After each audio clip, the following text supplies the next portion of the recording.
Hello and welcome back to the most amazing channel on the internet. I am your bespeckled host Rebecca Felgate, and today we are talking the top 10 scary meanings behind famous songs. Now I love a good song, that much is probably obvious. I feel like I'm always singing and doing cringy things like that. My favourite songs are Pork Soda by Glass Animals, Nude by Radiohead, and Blank Space by Taylor Swift. Let me know what your 3 favourite songs are down in the comment section down below. I say 3 because I know 1 is absolutely simply too hard, and I just want to have a good old music chat. Mine are also always changing as well, and I think that's the beautiful thing about music. We just haven't heard it all yet. Isn't life good that way? Like, imagine what's to come. You may have never even heard your favourite song yet. Okay, but also please do put all of my joy and enthusiasm aside for one moment, as I'm here to tell you the dark side.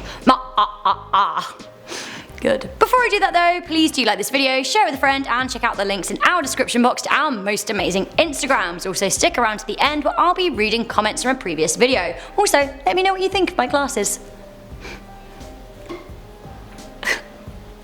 Good. A song you probably had no idea was about death at number 10, we have Katy Perry's Firework. Firework is quite a banger from Perry's 2013 studio album Teenage Dream. It seems that the song has a much deeper and darker meaning than one may have expected from the sugary sweet pop star. In an interview with Billboard magazine, Katy Perry said that the inspiration behind the song was actually none other than her own death. She said, basically I have this very morbid idea. When I pass, I want to be put in a firework and shot across the sky over the Santa Barbara ocean as my last hurrah.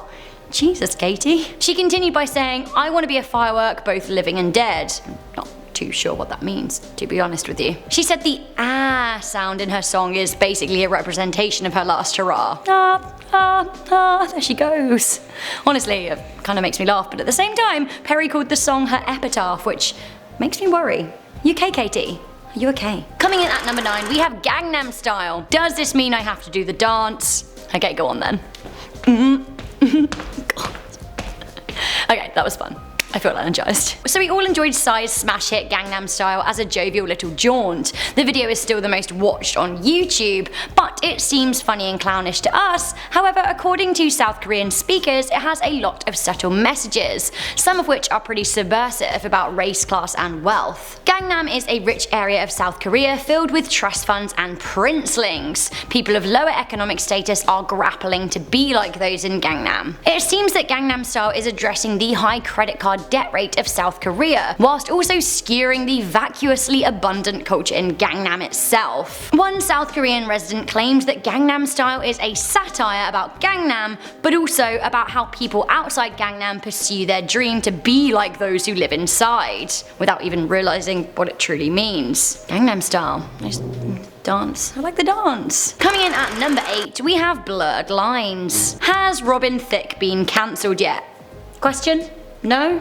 Oh. The 42-year-old made headlines back in 2013 at the MTV Music Video Awards when he performed Blurred Lines with Miley Cyrus, who twerked all up on him. A couple of years later, his wife and childhood sweetheart Paula Patton filed for divorce amid a cheating scandal. He was pictured grabbing a woman's, behind. I guess all of this is pretty circumstantial though. His song Blurred Lines, on reflection, really isn't great when you delve into the meaning. It seems to be about the blurred lines of consent, and for me, they are hard red lines. He says, but if you're an animal baby, it's in your nature, just let me liberate you. But you're a good girl, and that's why I'm gonna take a good girl. I know what you mean. I don't know, I'm not doing it justice, but it is pretty creepy. Also, when the whole Miley thing went down, he was a 36-year-old married man gyrating with a 20-year-old girl, which honestly, I'm trying to reserve judgment, but again, creepy. Really creepy. If the lines are blurry, Robin, maybe you need glasses. Like me. Same but different at number 7, we have Baby It's Cold Outside. This song caused actual outrage last Christmas, with many radio stations across the world refusing to play it, which was kind of crazy as the song has had regular seasonal airplay since the 1940s. I know in Canada where I live, they took it off the radio station. The song lyrics are undoubtedly rapey if you actually listen to them, of this we can all agree. A man tries to convince a young woman to stay at his house during a winter storm and ignores her when she says she wants to leave. Not only that, he pours her a drink, which, I don't know, I don't know, it's all a bit predatory. This overarching predatory theme led to the 2018 Christmas ban across a lot of media outlets. Again, it was the USA a little bit, Canada across, and other places in the world too. People are still in debate as to whether or not they think the song should be cancelled due to its scarily sexually manipulative secret meaning, but a lot of people think that we should just ignore the undertones and enjoy it as a Christmas classic. Honestly, I'm a little bit on the fence. It's a good song, but like, ugh. Coming in at number 6, we have Justin Bieber's Baby. I just want to say that no, I don't believe that Justin Bieber is a member of the Illuminati or a lizard, and no, I don't think that he's pledged allegiance to a satanic dark lord, but this wouldn't be most amazing top 10 without a good old creepy mid-list theory. Some think that when Justin's 2010 hit Baby is played backwards, satanic and persuasive messages can be heard. Ledgernote.com claims on a reversal you'll hear, "Acknowledge me, my lord, lord, acknowledge me, my lord, lord. He's here, I am the evil one. Satanic new world, new world, new world, I want it. Let me in, yay, war. Let me in, let me in, let me in, yay, war." Right, so if you play that backwards, you should get the lyrics to Baby, apparently. Coming in at number 5, we have Every Breath You Take. Hello, stalker alert. Alert, alert. I would say alert the police, but they wrote it. The Police's Every Breath You Take, written by Sting, is one of the most sinister pop songs of all time. It sounds kinda sweet on a first listen, but if you delve pretty deep, clearly the song is written from the perspective of someone who has legitimately lost it, and not in a good way. Is it ever in a good way? Every breath you take, every move you make, every bond you break, every step you take, I'll be watching you. Every single day. Every word you say, every game you play, every night you stay, I'll be watching you. Ah. It seems that Sting wrote this song after the breakup of he and his ex-wife Frances Tomelty in 1982. Beyond the creepy song meaning, it seems it also was a backdrop of a lot of discontent within the band itself too. Sting said he had to fight to get this song on the album and things got very heated. Soon after, the Police broke up. From Sting losing it, now Bono, these chaps are unstable. Coming in at number 4, we have U2's Exit.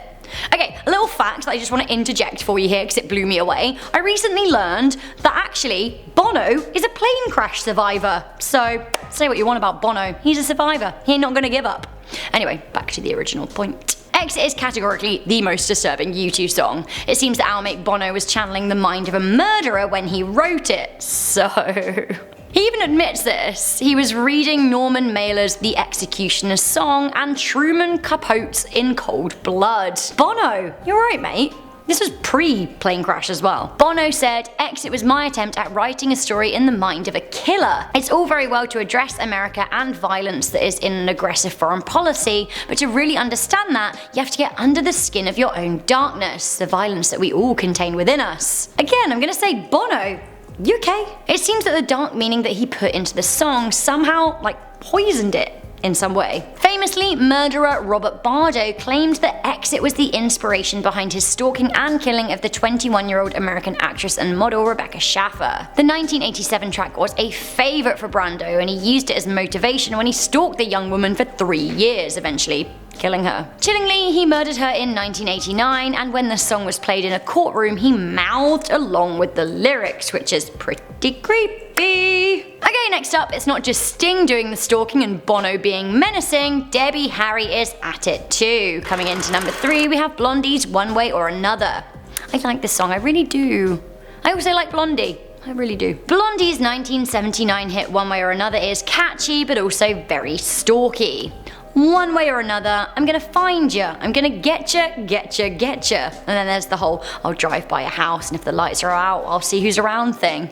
No. Debbie Harry claims that the song was inspired by an actual stalking incident that she experienced. She says that a nut job followed her for some time and she was trying to make light of a very dark situation. The lyrics also contain some concerning references to rat food, which I interpret as rat poison, and what is she trying to say? She a stalker that kills? Ah! Coming into number 2, we have TLC's Waterfalls. Now this song was an absolute 90s banger and I will hear no more about it. I love their style in the video, it's so cool. But it turns out, maybe not. The 1995 hit peaked at #1 in several countries, including the United States. Now the music video was played heavily on MTV at the time. Written by Lisa Left Eye Lopez and Marchese Etheridge, the melodic R&B track is actually about the illegal drug trade, sleeping around, and AIDS. In the narrative of the song, a child dies selling drugs and another man contracts HIV. Now the song was actually the first ever track about AIDS and HIV to reach the #1 spot in America, which is pretty incredible. Chasing waterfalls basically means chasing anything that is self-destructive. The song is about the struggle to end self-destructive behavior and how sometimes the addiction just wins. Finally, coming into #1, we have The Weeknd's I Can't Feel My Face. I can't feel my face when I'm with you. I thought it was a sweet sentiment, like I want to be with someone and they look at me and be like, whoa, Rebecca, I love you so much I can't feel my face. But actually, it's not about that. I Can't Feel My Face by The Weeknd is actually about being high on cocaine, which is much less romantic. The Weeknd's #1 hit was played a lot on commercial radio, but it is about an addiction, a deadly one at that. Let's examine the lyrics again. And I know she'll be the death of me, at least we'll both be numb. And she'll always be the best of me, the worst is yet to come. Now we realise that the woman that he's singing about is actually a metaphor, a personification of addiction. The drug is a toxic situation that he can't get out of, even though he seems to know that it could and probably will kill him. Dark. Okay, that was that. Which of these song meanings did you find the scariest? Let me know in the comments section down below. Speaking of, I'm reading some comments from the top 10 scary childhood memory stories part 3. Cecilia C wrote, bone chilling stories. Part 4 please. We've done it. Sisters of the Pack wrote, part 4 please Rebecca. Sorry, I will pay for your therapy, and lol, I commented a scary memory on part 1. Okay, if you're promising to pay for my therapy, my PayPal is paypal.me/Rebecca Felgate. Thank you. I'm joking, mostly. Okay, I'm gonna go and listen to music, but not creepy music, good music. Don't forget to let me know what your favourite songs are in the comment section down below. I'm your host Rebecca Felgate, and I'll see you guys soon. Bye!